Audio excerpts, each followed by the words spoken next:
Hello, everyone. Thanks for joining my channel, RP Guru Tech Talk. This is Renu Prasad. If you have not subscribed to my channel, please do subscribe to watch more fun videos and also get updated when new videos are uploaded in my channel.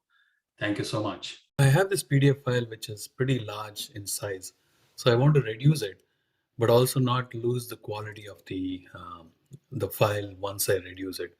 So the good part is Adobe has an online version of compressing a PDF file. So I go to the Adobe site. I'll share the link in the description. So I select the file I want to compress, and then once I do that, it takes me to the compression. So this will take some time. I'm just fast forwarding it so that you can understand, you can focus on the actual work.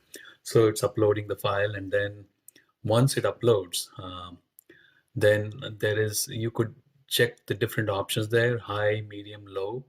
Um, see, the best compression is high, which is a small version. So I'm going to select the.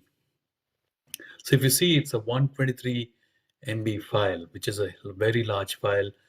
I don't want that size in my disk, and also, but I also want a good quality compressed file of it. So I believe Adobe will do that for me. So it's right now it's uploading. I will fast forward this so that you don't have to wait for this uploading to happen. And but you should be patient enough um, um, to wait for the things to happen. So I've uploaded it. I clicked on high and then say compress. So once I hit compress, it does take time to compress. So I'm just again fast forwarding it for you. So I fast forwarded. So I download. I click on once it's complete. It's completed. It's reduced to 34 MB. I download it. So let's open the two files and see how those look like.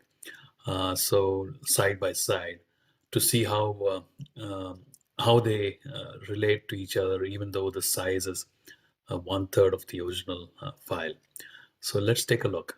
Um, I've downloaded the new version of the file, and now I have two versions. One is the regular old version, and then the compressed version. So let's open the two files. So this is the original file, and now I'm opening the compressed file. If you observe the pictures of both these files, um, they're pretty. Let's take a look. So if you see, the pictures of the compressed file are pretty as good as the original file. So not only got a compressed file now, but I've also saved some disk space. So just want to share this. I hope this helps. Talk to you soon.